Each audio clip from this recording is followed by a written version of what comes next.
나의 도움 주님의 것,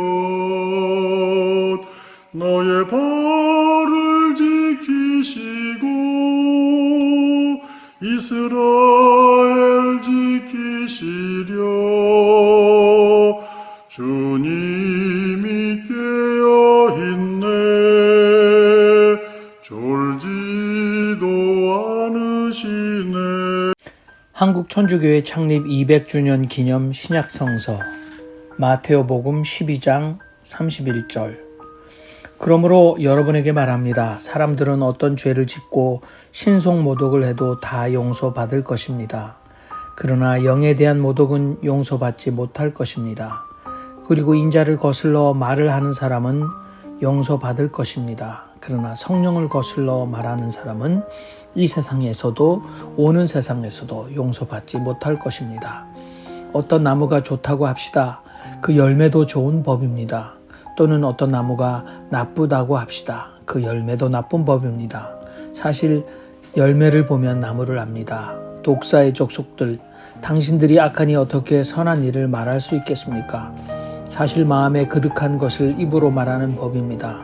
선한 사람은 선한 곳간에서 선한 것을 꺼내고 악한 사람은 악한 곳간에서 악한 것을 꺼냅니다. 당신들에게 이르거니와 사람들은 자신이 찌꺼린 쓸데없는 모든 말에 대해서 심판날에 해명해야 할 것입니다. 사실 당신의 말로 인해 당신은 의롭다고 선고받기도 하고 또한 당신의 말로 인해 당신은 불의하다고 단정받기도 할 것입니다. 그때의 율사들과 바리사이들 가운데 몇 사람이 예수께 대꾸하여 선생님, 당신에게서 표징을 보고 싶습니다 하고 말했다. 그러자 예수께서 대답하여 그들에게 말씀하셨다. 악하고 간음하는 세대가 표징을 요구하지만 요나 예언자의 표징 밖에는 아무런 표징도 이 세대에게 주어지지 않을 것입니다. 요나가 바다 괴물의 뱃속에서 사흘 낮 사흘 밤을 지냈던 것처럼 인자도 그렇게 땅속에서 사흘 낮 사흘 밤을 지내게 될 것입니다. 심판 때에 니느웨 사람들이 이 세대와 함께 부활하여 이 세대를 단죄할 것입니다. 사실 그들은 요나의 선포로 회개했던 것입니다. 그러나 보시오, 여기 요나보다 더 큰 사람을 심판 때 남방 여왕이 이 세대와 함께 일으켜져서 이 세대를 단죄할 것입니다. 사실 그는 솔로몬의 지혜를 들으려고 땅 끝에서 왔던 것입니다. 그러나 보시오, 여기 솔로몬보다 더 큰 사람을. 더러운 영이 어떤 사람에게서 나가면 쉴 데를 찾아 메마른 곳에서 헤맵니다. 그러나 찾지 못합니다. 그때 내가 나온 집으로 돌아가야겠다고 합니다. 그리고 가서 보니 그 집이 비어 있을 뿐 아니라 말끔히 치워지고 정돈되어 있는 것을 발견합니다. 이에 그는 가서 자기보다 더 악한 다른 영들 7을 함께 데리고 들어가 거기서 거처합니다. 그러니 그 사람의 말로는 처음보다 더 비참하게 됩니다. 이 악한 세대도 그렇게 될 것입니다. 예수께서 아직 군중들에게 말씀하시고 계신데 마침 당신의 어머니와 형제들이 밖에 서서 당신과 말할 기회를 찾고 있었다. 어떤 사람이 예수께 선생님의 어머님과 형제분들이 밖에 서서 선생님과 말할 기회를 찾고 있습니다 하고 말하였다. 그러자 예수께서는 당신에게 말한 사람에게 대답하여 누가 내 어머니며 누가 내 형제들입니까 하셨다. 그리고 제자들 위에 당신 손을 펴시고 말씀하셨다. 보시오, 이들이 내 어머니요 내 형제들입니다. 사실 하늘에 계신 내 아버지의 뜻을 받들어 행하는 그런 사람이 내 형제요 자매요 어머니입니다. 네, 오늘 본문 말씀은 31절부터 성령을 거역하는 죄, 38절에 표징을 요구하다, 43절에 악령의 재침에 관한 경고, 그리고 46절부터는 예수의 어머니와 형제들에 관해서 단락에 나눠져 있습니다. 마태복음 12장 후반부, 여러분들이 평소에 이 말씀을 읽으시고 또는 일요 모임을 위해서 말씀을 다시 읽으시면서 이 말씀이 여러분에게 의미하는 바, 또 의미가 된다면 편안하게 마이크를 켜시고 말씀하시면 될 것 같습니다. 제가 먼저 말씀드리죠. 오늘 이 본문을 읽으면서 저는 무슨 느낌이 드냐면, 요즘 그 대선 후보 토론들, 아주 그냥 칼날 같은 그 대립과 그걸 보여주잖아요. 꼭 그런 느낌이에요. 예? 굉장히 아주 치열한 각이 오고 가는 예수님과 반대편 예수를 반대하는 사람들의 그 아주 날카로운 어, 그 당시로서의 그 논리의 대립 그런 것을 보는 느낌이 듭니다. 그래서 예를 들면 이제 이런 거죠. 지난 시간에 나왔던 그 앞장에서 그 당시에 이제 사두개가 어제 기득권 세력 아니에요? 그리고 이제 바리새인들은 이제 그 당시로 말하면 뭐 제야 야당 같은 그런 바깥의 세력이고 근데 이 바리새인들은 자기들이 의롭다고 생각하고 사두개 너희들은 이제 부패했다 세상 그룹 그리고 자기들은 굉장히 이제 그러니까 의로운 것을 대표한다고 생각하고 있는데 이 난데없이 예수가 나타났단 말이에요.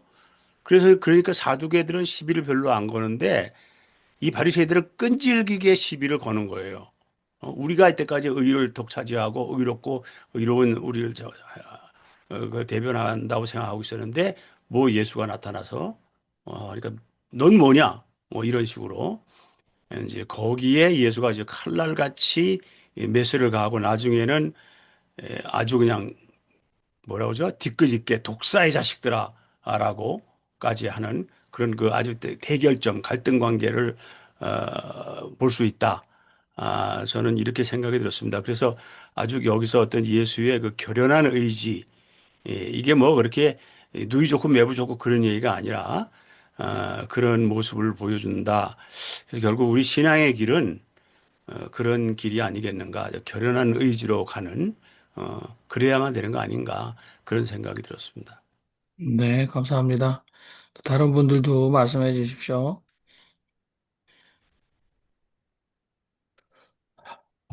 예, 제가 하겠습니다. 뭐, 다른 의미도 많이 있겠습니다만은 저는 새로운 공동체, 새로운 가족, 그 부분은 끝부분에 나와 있지 않습니까? 아, 글쎄요, 예수의 그 어머니와 형제들이 바깥에서 예수를 찾고 있었는데, 아, 찾고 계시다라고 말했을 때 누가 내 어머님이여 누가 내 형제들입니까? 라고 묻습니다. 근데 이제 예수의 답변은 하늘에 계신 내 아버지의 뜻을 받들어 행하는 그런 사람이 내 형제요 자매요 어머니입니다. 이렇게 됐는데 새 이스라엘 공동체에는 가부장적인 억압 권력을 사용하는 아버지는 없다. 그래서 마태복음 23장 9절에 예수께서 여러분은 모두 형제다라고 말하면서 여러분은 땅에서 누구를 여러분의 아버지라고 부르지 마시오. 사실 여러분의 아버지는 오직 한 분, 하늘에 계신 분입니다. 이렇게 얘기하고 있어요. 그러니까 23장 9절과 12장 50절은 서로 굉장히 중요한 의미를 주고 있죠. 그래서 여성 신학자들이 얘기하는 겁니다만 새 이스라엘 공동체에는 주어진 고난을 포괄적으로 사용하는 가부장 아버지는 없다. 오직 하늘에 계신 아버지만 계실 뿐이다. 뭐 저희는 그렇게 해석해야 되지 않을까? 왜 아버지가 없다고 했을까? 그래서 왜 예수께서는 하늘에 계신 내 아버지 뜻을 받들어 행하는 사람이 내 아버지요, 어, 형제요, 어머니입니다. 이렇게 말씀하셨어야 되지 않을까? 근데 예수는 사생아였기 때문에 뭐 이렇게 우리가 얘기를 하죠.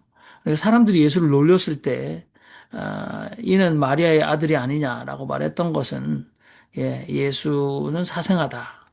지 애비가 누군지 불확실한 인간이다라는 조롱이 섞여 있어서 그랬을까.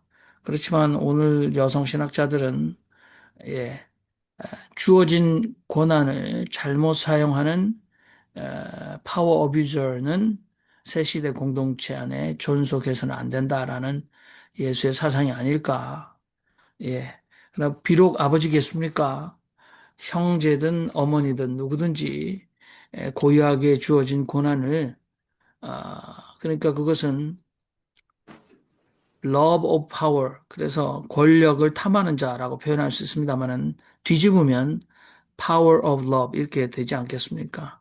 오직 새 시대의 새로운 신앙의 공동체에는 사랑의 권세 그것만이 존속합니다. 사랑의 힘만이. 그래서 김웅호 목사님께서도 이 세상에서 가장 강력한 권력 그것은 어머님의 힘이다.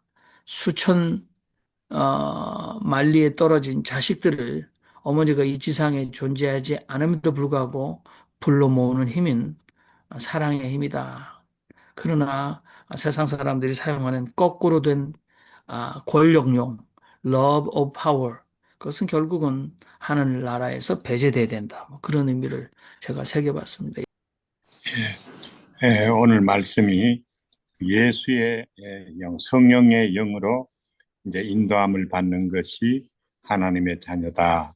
이쪽으로만 생각하는 것이 그 요즘 같은 복잡하고 다단한 이 세상에서 우리가 갈 길을 제대로 이렇게 파악할 수 있는 좋은 이제 기회다 그렇게 생각을 합니다. 저는 한국을 떠나서 멀리 떨어져 있기 때문에 예수의 정신으로 살고 예수의 정신으로 인도함을 받는 이것을 기준으로 살아가고 있습니다. 그래서 사람이 우리가 사람을 평가를 하거나 이 사람에 대해서 생각을 할 때 누가 더 예수의 정신을 가지고 하나님의 나라를 임하도록 하나님이 원하시는 불쌍하고 어린 사람을 돕고 또 그런 사람을 사랑하고 이런 것인가 그런 기준으로 해서 조금 스트레스를 덜 받고 사니까 너무 좋습니다.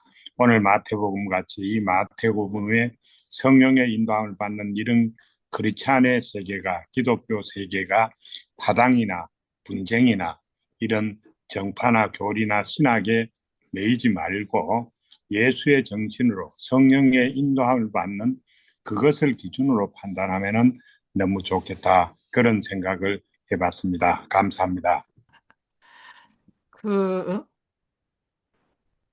저는 지금 권혁 선생님 말씀하시는 그 말씀하고 연결을 하고 질문을 하고 싶습니다. 그 말씀 속에는 예수님이 하시는 말씀이 자기를 부인하는 것은 용서를 할 수가 있지만은 성령을 거역하는 것은 용서 못한다. 그러면은 예수를 거역하는 것이 무엇이고 성령을 거역하는 것은 무엇일까? 지금까지 그거 생각하고 있었어요. 그래서 제가 뭐 이것이다 할 수가 없는 것이 저는 언제나 예수 자신을 반대를 하는 것은 괜찮아도 예수님 하시는 말씀이 예수님을 얘기하는 계명 저는 그 계명이 가장 중요하다 하셨던 것 같이 해석을 했습니다. 그 계명이 예수님은 내 이웃을 자기 몸과 같이 사랑하라. 그러니까 결국은 이웃 사랑이 없는 믿음, 예수 따라가기 이것은 의미가 없다. 결국은 하나님 사랑, 하나님 예수 진정한 예수 사랑은 이웃 사랑이다. 저는 평소에 생각하고 있는 것이 결국은 답이 아닌가. 혼자 질문하고 혼자 답을 합니다. 제가 거기에 대해서 좀 제가 생각했던 것을 말씀드리면요. 예수를 부인한다는 것은 제도 속에서 신분 속에서 정치적인 상황 속에서 육신적인 그런 조건 속에서 예수를 부인할 수 있을 수도 있죠. 그러나 예수의 정신이 부인되면은 그것은 하나님의 뜻을 이루지 못하니까 하나님께서 예수의 정신, 하나님의 뜻, 하나님의 계명. 그러니까 요즘으로 말하면 이런 정치판에서도 뭐 쉽게 말하면은 어느 사람은 국민의힘에 속하고 어느 사람 민주당 속에 속하는데 속할 수는 있어서 그거 자체를 우리는 부인할 수 있지만은 그 사람이 정말로 하나님의 뜻을 행하고 있는가, 불쌍한 영혼을 사랑하고 있는가, 저 병들고 하나님이 원하시는 그 사람들의 목자의 일을 하고 있는가, 예수의 정신, 하나님의 정신을 실천하고 있는가, 안 하고 있는가. 실천하는 것이 그것은 하나님으로부터 구원을 받는 사람이고, 하나님의 그 뜻을 실천하지 않는 것은 구원의 길이 아니다. 이런 거로 생각하라. 그래서 저는 성령을 회방하는 자에게는 구원이 없다. 그런 것을 그런 방향으로 우리가 이 세상에서 제도나 육신적인 조건 속에 살지 않으면 그런데 저도 많은 친구가 있습니다. 지금 이제 주역으로 있는 사람들이 다 그런데 오랜 세월 동안 지나왔어요. 언제는 반대쪽에 있고 언제쯤 저하고 같은 쪽에 이래서 그랬는데 결국은 보니까 사람이 정말로 하나님 뜻을 행하고 있는가 아닌가 객관적인 잣대로 다시 말하면 통계적으로 논리적으로 이렇게 평가를 해서만 우리가 평가를 할 수가 있다. 그 평가의 기준이 성령의 그 기준이다. 이제 그렇게 생각을 합니다. 그 여기 누가 내 어머니며 누이며 형제입니까? 아버지의 뜻대로 행하는 자가 아니겠습니까? 그 말씀인데요. 저희 집에 예수님을 영접할 때 저하고 저희 여동생하고 같이 예수님을 영접했습니다. 먼저. 근데 저희 아버님은 그냥 뭐 안동김 씨, 그 김광호 목사님하고 이렇게 연결돼서 가끔 저한테 교회 나가라는 말씀 하셨지만 반대하셨어요. 그리고 저희 어머님이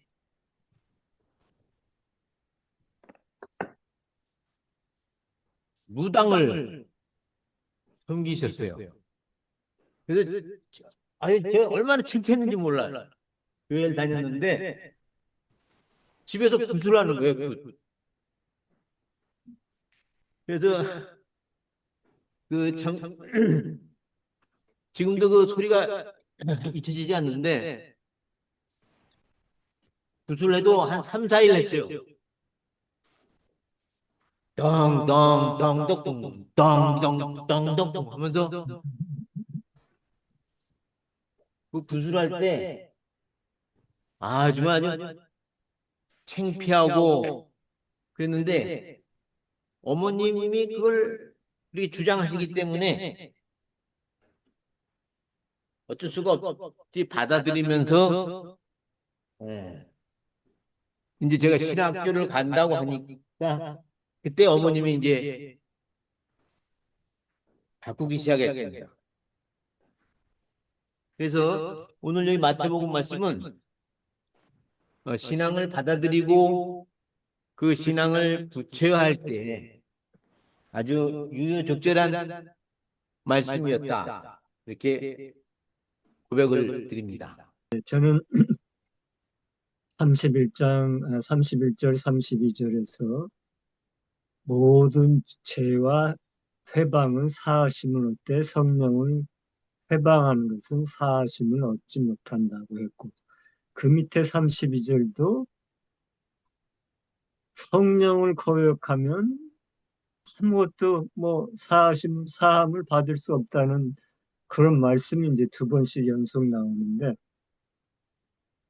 가장 저는 이게 마태복음 중에서 가장 핵심적인 것이 여기에 있지 않나. 왜 이렇게 성령을 강조했을까? 그럼 우리가 원죄를 지은 그런 것도 다 사하심을 받을 수 있는데 왜 성령만은 회방하거나 거역하면은 용서를 받지 못한다고 했을까? 여기서 성령이라는 것은 곧 하나님을 얘기하는 것입니다. 다석 선생님 말씀대로 하면 이게 어뢰나죠. 우리가 오늘 이따가 또 다석 선생님 말씀에서도 똑같이 나오는데 얼라를 회방하고 부인하는 것은 정말 조상 대대로 죄를 사함을 받지 못하는 것을 강조하는 거니까 하나님을 거역하는 자는 용서받을 길이 없다는 걸 더욱더 강조했습니다.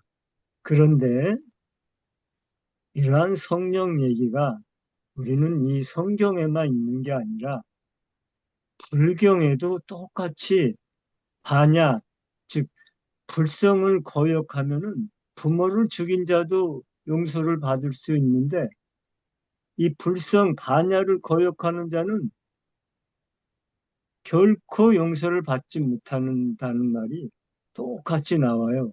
그래서 저는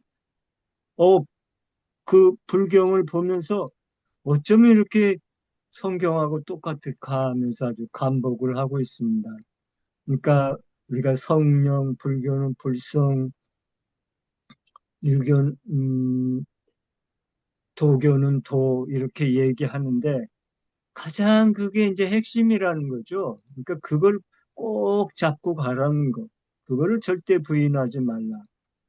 유교는 뭘 말합니까? 하늘에 죄를 지으면 구원, 용서를 받을 길이 없다고 유교도 그렇게 얘기해요. 그러니까 다 같이 우리가 오늘 핵심은 성령, 불성, 하늘에 또 도, 여기에 어긋나서는 안 되겠다. 이거를 우리가 끝까지 잘 지켜나가면 좋겠다. 그런 생각입니다. 그 서양 신학자들은 논리적으로 장치를 만들어 버렸죠. 사실은 저희들이 대속론에서 예수의 십자가 보혈로 모든 죄를 눈과 같이게 만드신다. 근데 그 괄호치고 예외 성령을 거역하는 자 이렇게 신학적으로 해석하지 않지 않습니까? 과거와 현재와 미래의 죄까지 다 용서하신다. 그런데 이렇게 용서받지 못하는 죄, 그 unpardonable sin 이렇게 서양 신학자들은 장치를 어떻게 해석했냐면 용서받지 못하는 상태로 남아있을 뿐이다. 예수의 보혈은 모든 죄를 용서하지만 인간의 악의적이고 지속적인 거부로 인하여 시간 안에서 용서받지 못한 상태로 남아있을 뿐이다라고 얘기하는데 그런데 우리 김성건 선생님 말씀 참 명약관화하고 또 불경과 또 다석 선생님의 해결이 굉장히 맑고 밝은 그런 해석의 희망을 주시는 것 같은데요. 왜냐하면은 이 성령은 지금 현재 성령의 뜻이 너무나 왜곡되고 모독당하고 있지 않습니까? 사람들이 성령이 우리에게 그 온전하시고 예, 선하신 뜻을 우리에게 그렇게 쉽게 우리가 분간하지 못하는데 너무 많은 사람들이 이것이 성령의 뜻이다.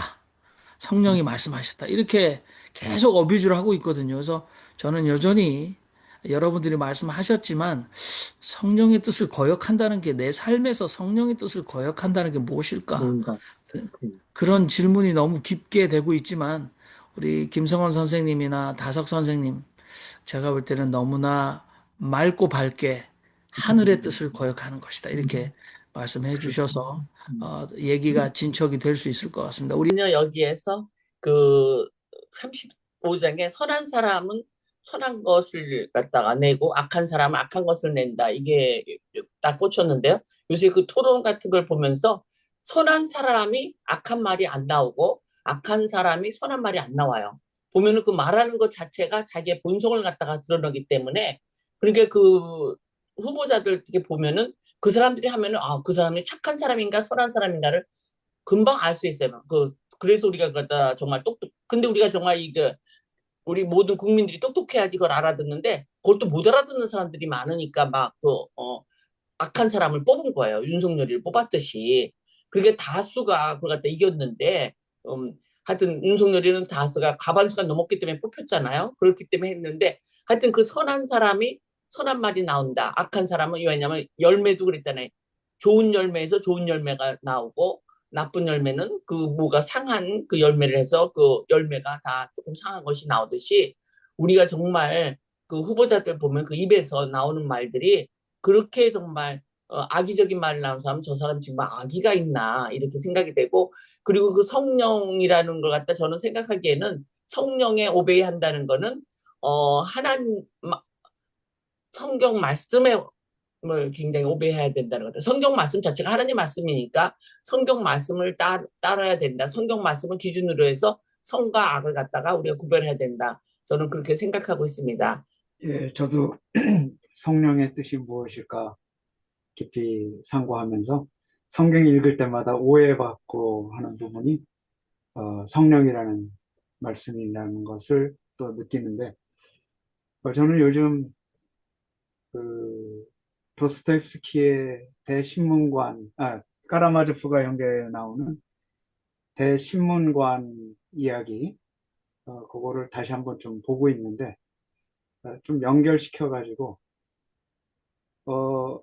이단자를 처형하는 사람이 대신문관이었는데, 16세기 세빌리아의 그 스페인 광장에 나타난 예수의 재림, 그거를 보면서 이 대신문관은 조용히 지하실에 감금해 버립니다.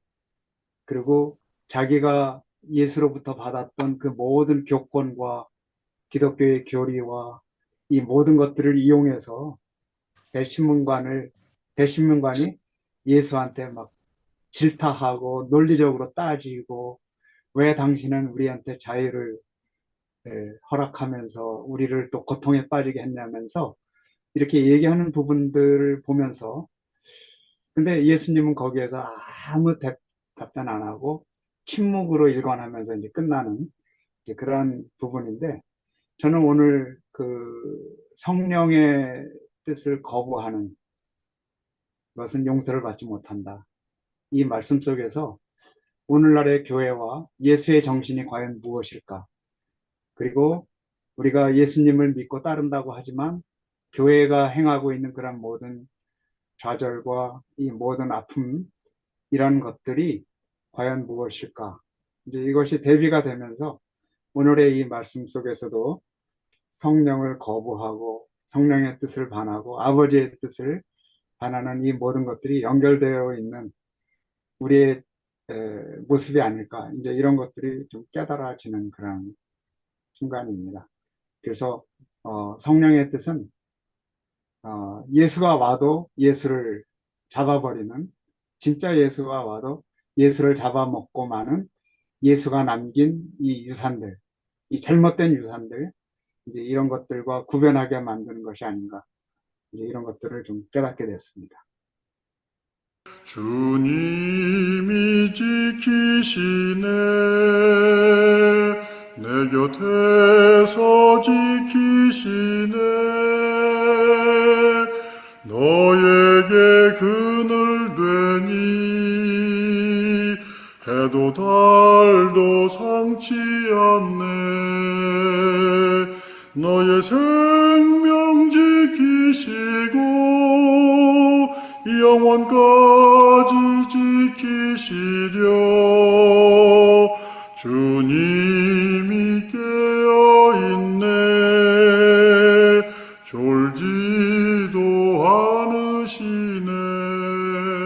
사람의 몸뚱이라는 것은 벗어버릴 허물 같은 옷이지 별거 아니다.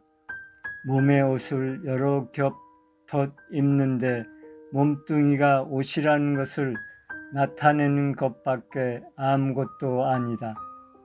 속옷, 겉옷 아무리 겹겹이 입었더라도 벗어버릴 것밖에 아무것도 아니다. 옷은 마침내 벗어버릴 것이라 결국 사람의 임자는 어리다. 사람의 생명에서 불멸하는 것은 얼라뿐이다. 입은 옷이 아무리 화려하고 찬란해도 낡으면 벗어 던지게 된다.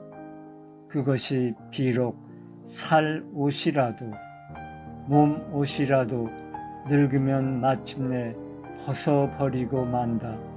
그리고 드러난 것은 얼라뿐이다. 얼라는 영원한 생명인 하느님이시다. 오늘은 다 보면은 알 수 있는 내용들인데 다성님이 결코 여기에서 말씀하시고자 하는 것은 사람의 인자는 이제 어리라는 것이죠. 그래서 아까 우리가 성령을 회방하고 성령을 부인하는 자는 영원히 죄사함을 받지 못한다고 했듯이 이 어리라는 것을 우리가 이렇게 성령으로 봐도 좋을 것 같습니다. 그래서 다성님은 단호하게 나는 어리다라는 이런 말씀을 하십니다. 그래서 저희들이 앞으로 나는 어리다라는 말을 한번 화두에 두고 그것이 뭔가 한번 더 생각해 보면 믿음이 더욱더 배가 되지 않을까 그런 생각을 합니다. 그래서 어떤 외부적인 것들, 거칠애 같은 것들 이런 것들을 이제 다 정리하고 우리가 자꾸만 마음이 바깥으로 향하는 그런 마음을 안으로 자꾸만 자기 내면의 세계로 자기 밑둥 깊이 깊이 파고 들어갈 수 있도록 그렇게 힘써야 되는 것이 아닌가. 그래서 우리가 다솜님은 이제 살 옷, 육옷이라고 하죠. 한문으로 하면 살자가 육자니까 그다음에 몸은 몸신자가 있어서 몸옷이라고 했지만은 우리가 아무리 이런 것을 화려하게 입어도 다 벗어버릴 것밖에 안 된다. 우리의 임자가 어디니까 거기에 모든 정신 우리가 성령의 온 힘을 다 쏟듯이 그러면 더없이 좋겠다라는 말씀하시죠. 그래서 곧 얼라는 그런 어레 나는 뭔가 곧 영원한 생명이 이제 하나님과 같다라는 말씀을 하십니다. 그리고 여기에는 없지만 다성님이 참 이 멋진 말을 했어요. 요걸 하나 제가 소개 더 시켜드리고자 합니다. 이 세상에 나온 게 몸과 살이다. 우리가 나온 게 몸살, 몸과 살이 나왔는데 몸살이 됐다는 거예요. 몸살은 병이잖아요. 내가 몸살 났다는 게. 그리고 우리가 나온 게 몸살이고 괴로움이다. 몸살이 났으니까 괴롭다는 거죠. 죽는 것을 뻔히 알면서도 죽음을 모른 채 하는 이게 깨닫지 못한 탓이다라는 말씀을 합니다. 그러니까 얼마나 다성님이 철저하게 얼에 대해서 성령에 대해서 깊이 사유하고 거기서 체득한 말씀인가를 알 수 있는 시간인 것 같습니다. 네, 감사합니다. 저는 오늘의 말씀 속에서요, 지금 우리 소위 육신까지도 사실은 옷하고 같은 종류로 취급받았다는 것에 대한 굉장히 충격적인 말씀이라고 저는 그렇게 받았습니다. 모든 인간이 이 육신을 지키느라고 그냥 열심히 사는 거 아닙니까? 그런데 그 육신 자체가 진짜 필요한 것은 영이 그 안에 있기 때문에 육신이 중요하다. 이 말씀은요, 평생 죽을 때까지 안 잊어버릴 것 같습니다. 감사합니다. 네. 그러면 여러분들께서 조금 기독교 가치관에서 그래서 우리가 이원론으로는 사실 서양 사람들이 우리에게 몸은 열등하고 정신이나 마인드가 훨씬 더 그 몸을 지배하고 다스려야 된다 이렇게 늘 생각해 왔는데 다석 선생님의 생각은 오늘 얼라라는 표현으로 우리 나이 들면서 벗어버려야 할 몸, 어떤 의미로 서양 사람과 같지 않는가 그런 생각도 좀 깊어지면 좋을 것 같은데요. 우리가 오해할 수 있습니다만은 정숙장 목사님 인간의 그 나이테처럼 우리 몸에 새겨진 삶에 살아낸 경험들, 소중한 것이다. 이렇게 말씀하시는 것 같습니다. 근데 우리는 어떤 의미에서, 그래서 저는 양날의 검이 아닌가. 양날의 검은 이게 사실 제가 무술 얘기는 하기 싫은데요. 도는 칼 등이 있어요. 그런데 이제 도 100일, 그래서 옛날에 병사들이 도를 100일 수련하면 전장에 내보냈고, 창 1000일, 창을 쓰려면 1000일, 그러니까 3년 이상은 수련해야 된다. 근데 검은 만일을 수련해야 된다. 그래서 검을 사용하는 사람은 장수들만 검이 주어졌죠. 물론 검이 만들기 어려워서 그럴 수도 있겠습니다만은 검은 양날입니다. 그래서 제가 잘못 쓰면 내 몸을 베개도 할 수 있는 거거든요. 그렇다면 우리가 입고 있는 몸은 때로는 너무나 소중한 검입니다만, 근데 잘못 쓰면 나를 망칠 수 있는, 나를 망하게 만드는. 그래서 프랑스의 철학자인가요? 이름은 뭐 우리가 들먹거릴 필요 없겠습니다만은 인간의 권한이 나는 나를 파괴할 권한이 있다. 그래서 인간이 스스로 동양에서 이 부모가 물려주신 몸을 굉장히 귀하게 여겼는데 나는 내 몸을 스스로 파괴할 만한 내가 내 목숨을 끊어버릴 만한 권한이 있듯이 내 몸도 내가 스스로 파괴할 권한이 우리에게 그 정도 절대적 권한이 있는가?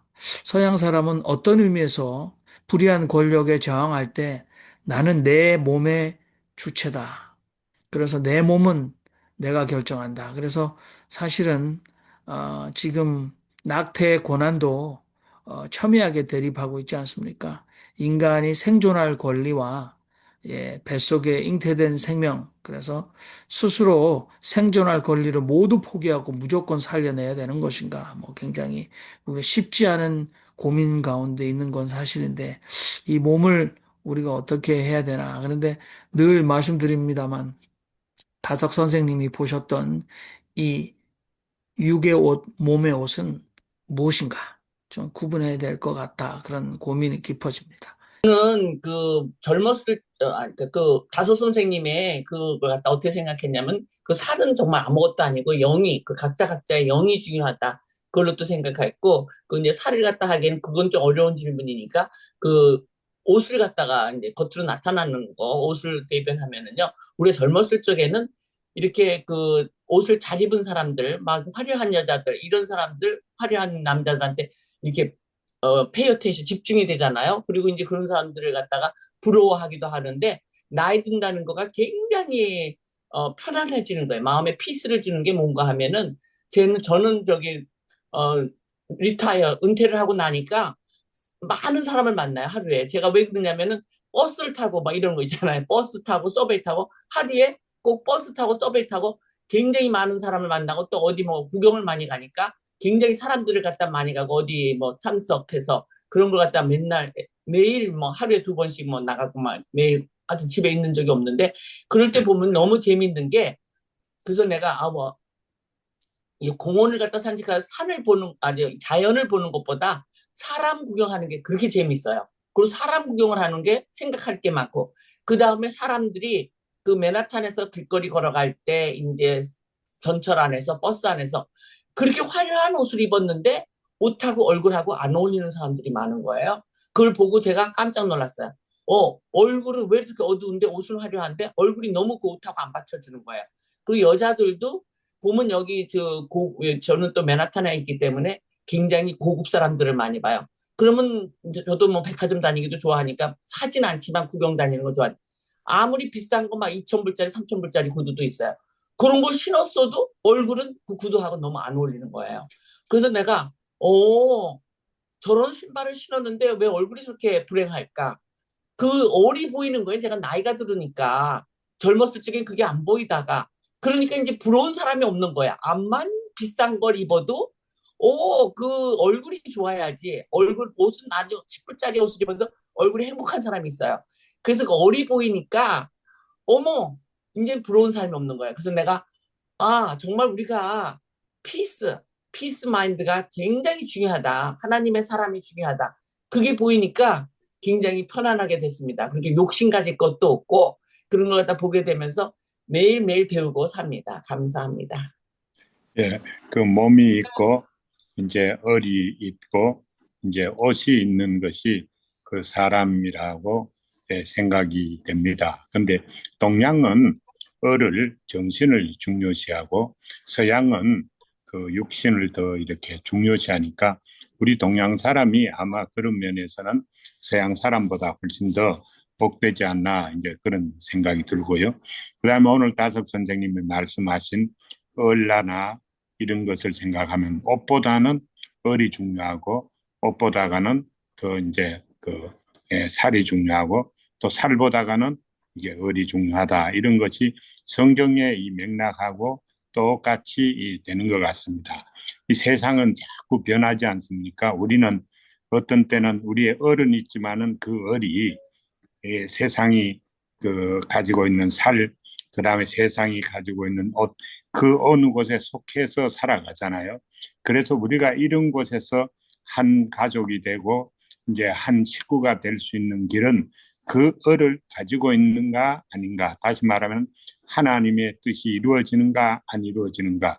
성령의 그 뜻이 우리가 이제 추구하는 우리가 일하는 실천하는 그 우리의 정신인가 아닌가 이런 것으로 하면은 요즘같이 분쟁과 파당과 이런 것이 많이 이렇게 갈라져서 갈등 가운데 있지만은 여기서 한 가지의 그 똑같은 그 목적이나 똑같은 그 생각을 이렇게 만들어 갈 수 있지 않을까 그런 면에 있어서 이제 얼과 살과 옷을 이렇게 나누어서 생각한 이 다섯 선생님의 이 생각이 우리에게 굉장히 유익을 주는 것 같고요.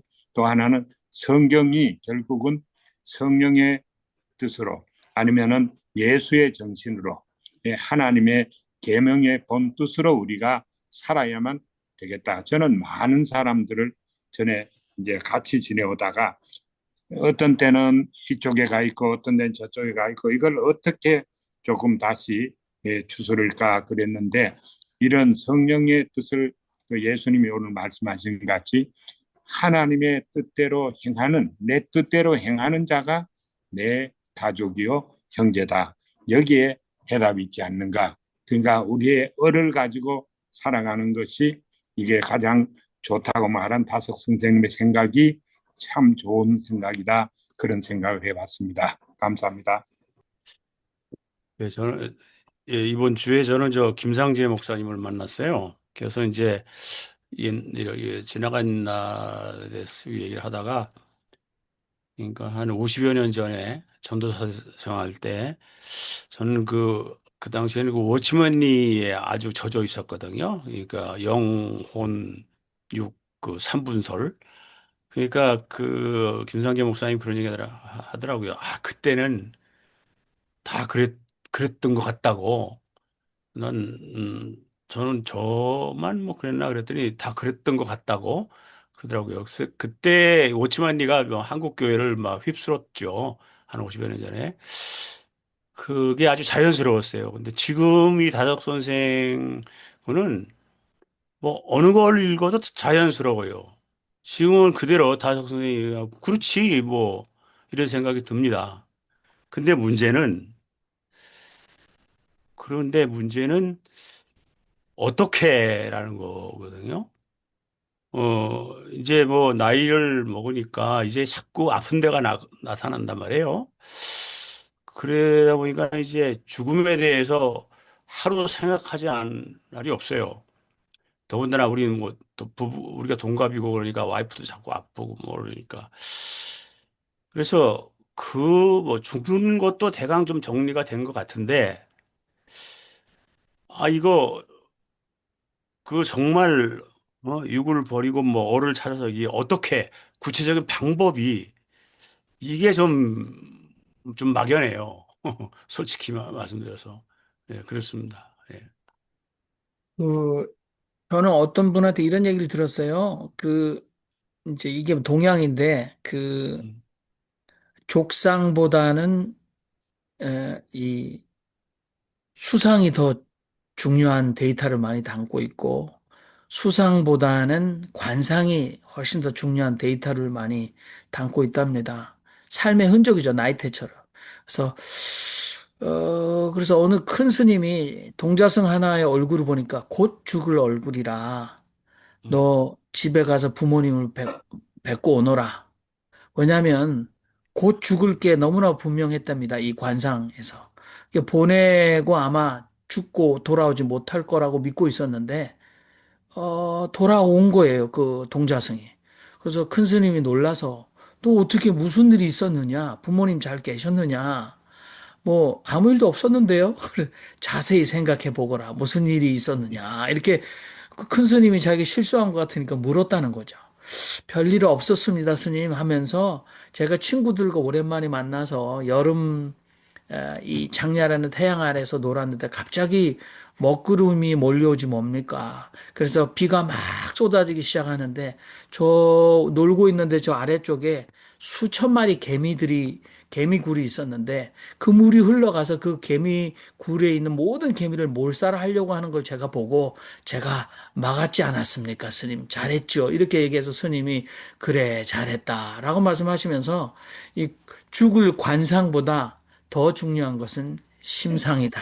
이렇게 말씀하셨다는데 그게 얼이 아닐까. 난 뭐 그런 생각을 제가 그냥 속으로 했습니다. 근데 좋은 얘기입니다. 지성수 목사님께 대한 거는 이제 어떤 분이 그랬어요. 우리가 흙으로 지었으니까 목사님 그 어떻게 라는 의문을 저도 가지고 있었는데 제가 샤워할 때 물이 막 쏟아지는데 제가 흙몸을 입고 가면 이게 물이 쏟아지면서 제 흙은 자꾸 녹아가지고 밑으로 없어질 거 아니에요.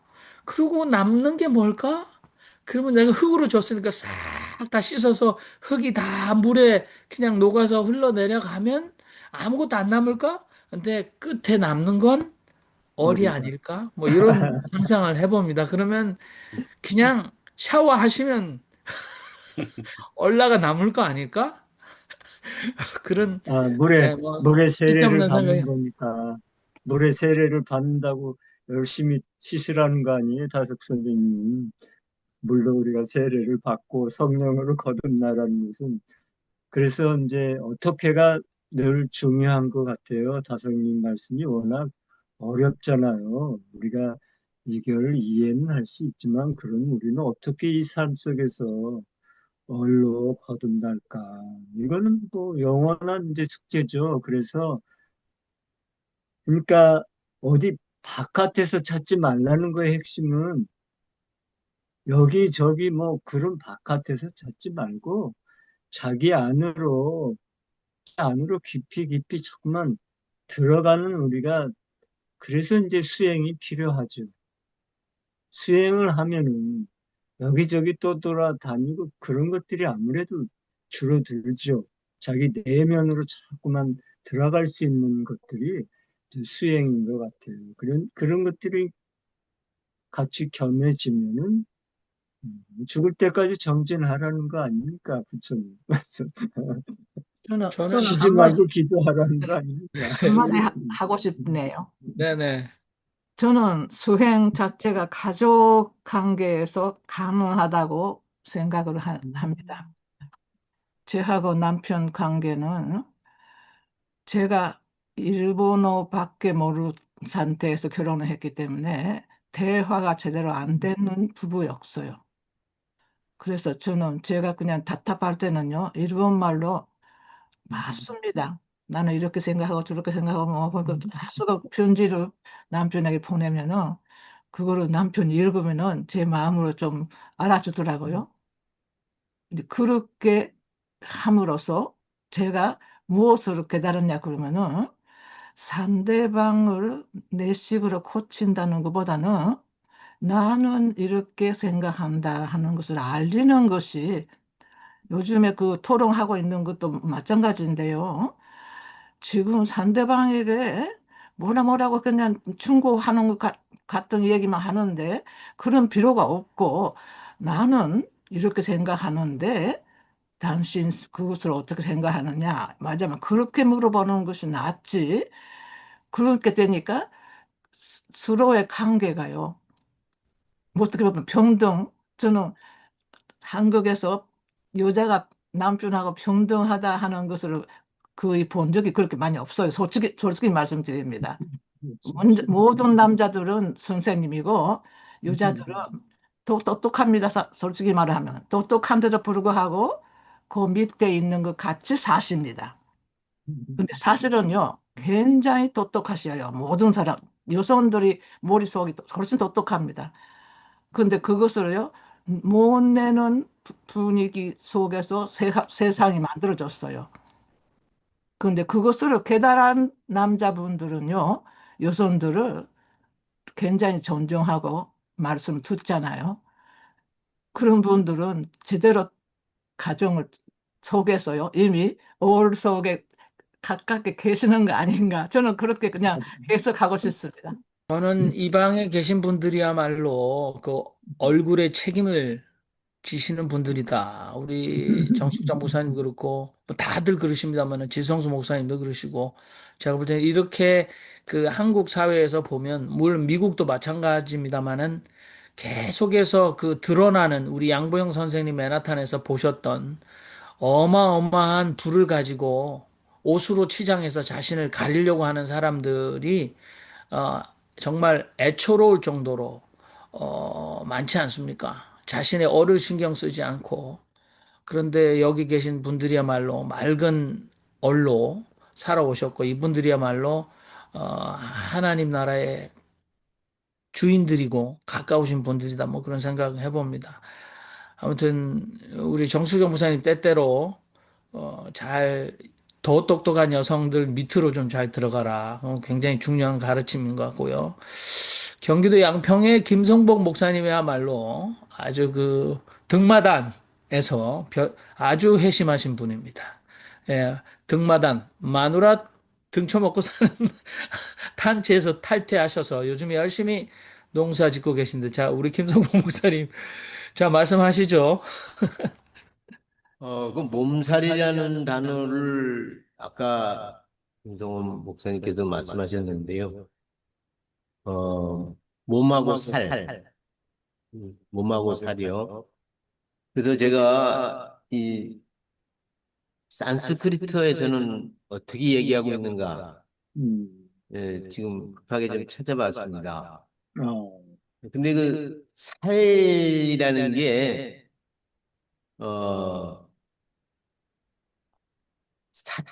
사타구니, 그, 사타라는 단어가 있는데, 그하고 이렇게 서로 연결되고 있더라고요. 그러면서 이렇게 봤더니, 사트바, 사타구니, 하면서 생명의 근원, 오리진 오브 라이프하고 그다음에 음무, 자궁이라는 건가요? 예. 그러면서 이 사트바가 사타구니, 살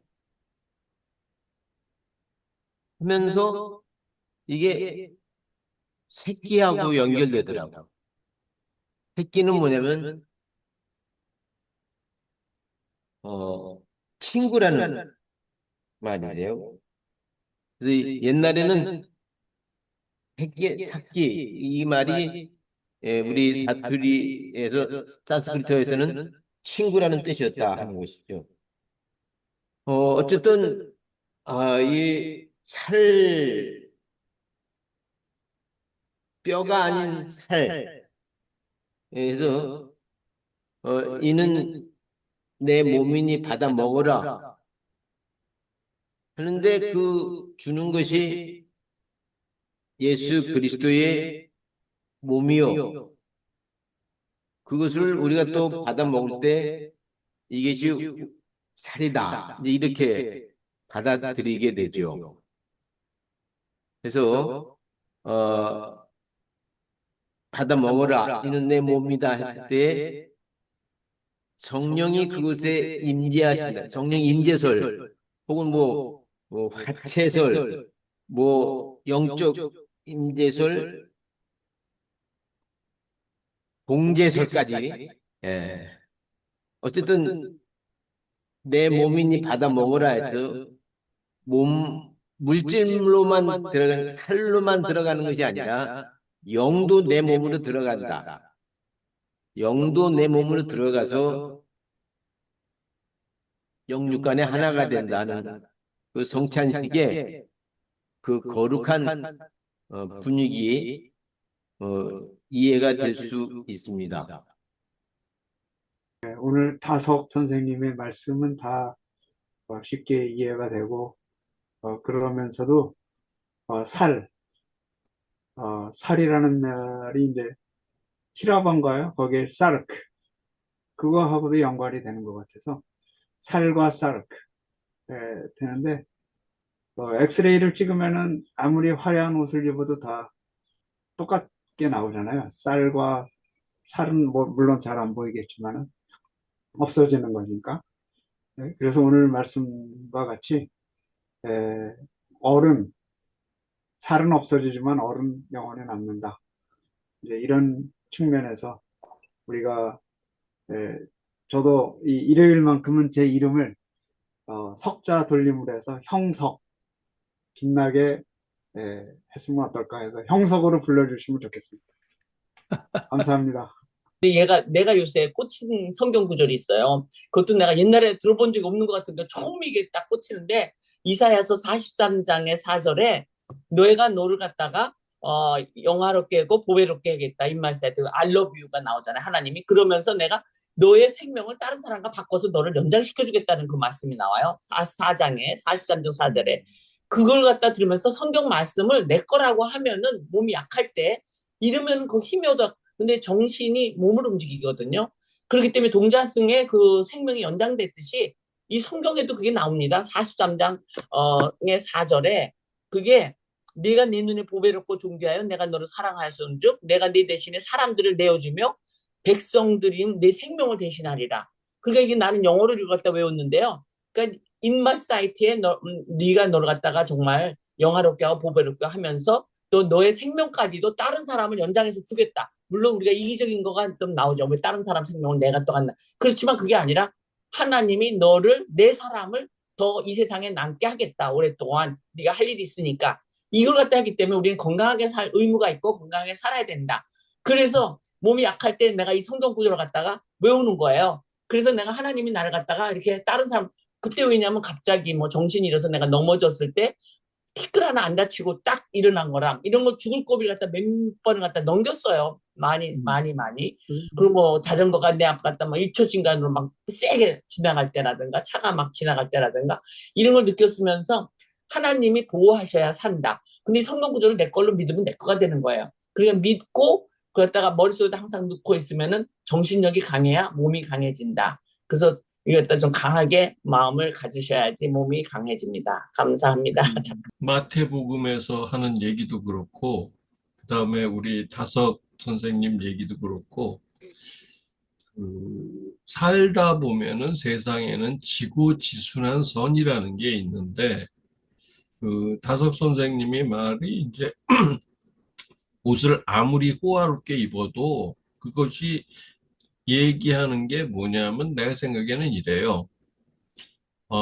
자기 자신을 그 양심을 팔고 자기를 속이면서 그 허울을, 그러니까는 거짓을 뒤집어 써도 결국엔 다 벗고 그 얼나로 가야 되는데, 그것이 예수님이 이제 바리새파 사람들하고 아까 얘기한 것처럼 그 사람들은 자기네들의 선이라는 것이 자기의 지위를 지키고 자기의 그 어떤 그 사회적인 위치를 계속 고수하기 위해서 자신을 가리는 거죠.